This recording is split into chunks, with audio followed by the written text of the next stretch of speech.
Hello, this is Dr. Liu, and in this video, I want to show you how to wire up the 595 um, serial in and parallel out shift resistor and give it a test. Okay, so this is a bit difficult to see because we're only able to see from the top down. Let me use a pencil to point. So these are the 8 resistors that are eventually going to be connected to the 7-segment display with a little dot here. So 8 resistors, and each one is supposed to be a 220 ohm resistor. Then the right here, all the wires underneath, that is the 595. I have a separate one over here, and if you look at it, um, around my index fingertip, there is a half circle. And the half circle is a little difficult to see. Sometimes there's a small dot, so that would indicate the side that is pin 1. So imagine this is a half circle, and then on the left side, that's pin 1, 2, 3, 4, 5, 6, 7. Okay, so that's how you read the pin numbers, and you would push the circuit into the center. Okay, so let me just pretend I was going to do this, right? If the pins are a bit too wide, you can bend them on the tabletop. So let them just point straight down. So that's what this is. You can just push them in, and I put my chip between pins 11 and 18. So 1, 2, 3, 4, 5 makes it easier to read the pins. So pins 11 through 18 right here, the left side and right side. And as you can see, there are 8 resistors here, and there are 8 wires coming from each of the channels uh, designated as Q0, Q1, all the way through Q7. Okay, so Q0 is on the right side of the chip. Difficult to point. The second pin down is Q0 in this blue, and that blue goes over to the very first resistor right here. Okay,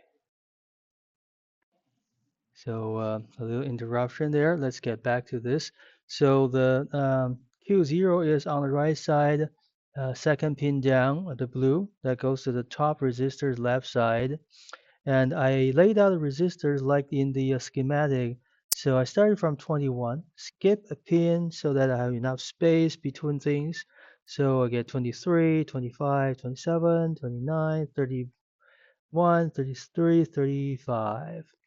And the color coding is blue, orange, yellow, white, green. This is supposed to be some sort of brown on the diagram. We don't have brown, so I go with red, and then orange again. And here is supposed to be some sort of purple. I don't have purple either, so blue again. All right.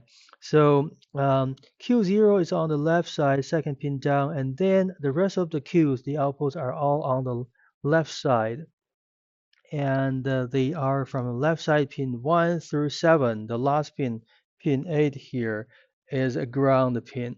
So from the left side, pin 1 through 7, we have Q1, 2, 3, 4, 5, 6, 7, and the color is let's see, orange, yellow, white, green, then red, orange, blue. So if you trace the color over here, orange, yellow, white, and green, red, orange, and then blue. So the last pin on the left side is supposed to be grounded, and I have that black wire over here going to the ground. My blue and red buses may be opposite to yours, but that doesn't matter. I always use blue as negative and red as positive. You should do that too. And the left side we have, um, let's see, the first pin is Q0, and the next pin is, let's see, where is the next pin here? Difficult to see.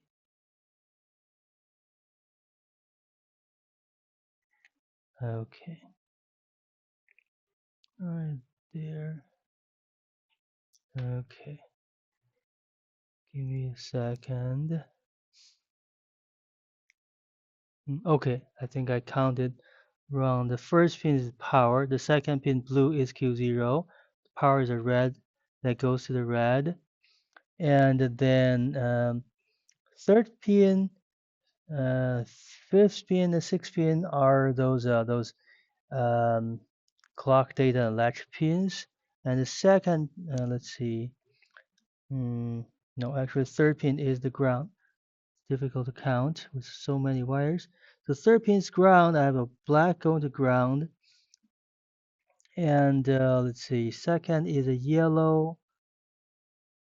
Okay, actually third is a yellow, fourth is ground.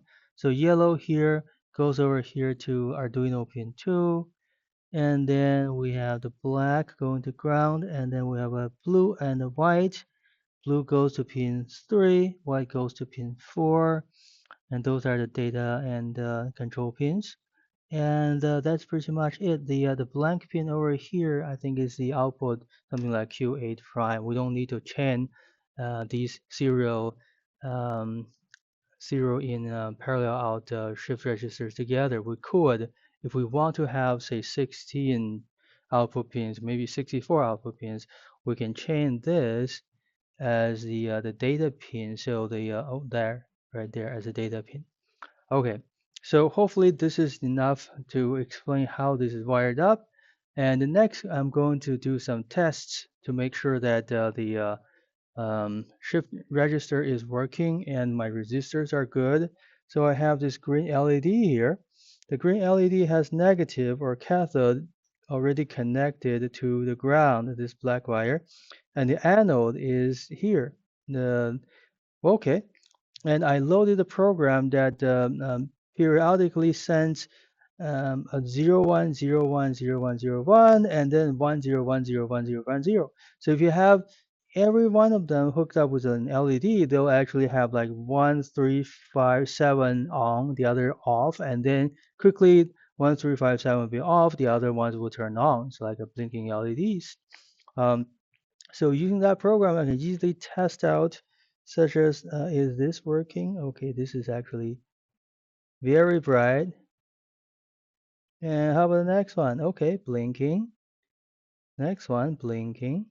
Right, so this is a way to test all the output pins. And blinking, and blinking. Okay, and then blinking. Well, this one is not blinking as brightly as the rest. Let's try to blink the last one. Just okay, there we go. See how bright it is? It's bleeding all around. This one is not. So it turns out that I thought these are all 220 ohm resistors, but one of them is a 10K. That's the one I have on the sixth, right? Numbers Q number 6. So that turns out to be that. And I measured it, I confirmed it with a multimeter. So I have here another 220 I can put in order to make all of them 220. So this is a process I can use to test out all the output pins, make sure they are not burnt out, because some students in the past may have burned out a pin or two, and this just ensures that we check them all before we start using them. Okay, and the same thing we can do is to have this, for instance. This is the 7-segment display. I have already hooked up the negative or common cathode to the blue over here. This is a little bit beyond the screen, but that's on the blue bus. And then I have a bunch of pins on top, 2 pins to the left of the black, 2 pins to the right of the black. They each connect to a segment. And over the other side, 2 pins over here, 2 pins over here. They're connected to segments or dot. So I can use this LED circuit. I'll just take well, the wire, just insert the wire into okay, one of these channels outputs. I can test out the sections. Okay, there's a center, this middle bar. Oh, this one and that one over there. That's good. Move over here. Mm, Pretty difficult to plug in. Okay, there. Skip over the middle pin is actually another ground. You don't have to connect both grounds. There we go. And the last one is a dot. Okay, so all tested. Everything is functional. So next is going to be wiring up more wires from here using the same colors all the way to all of these segments and dot.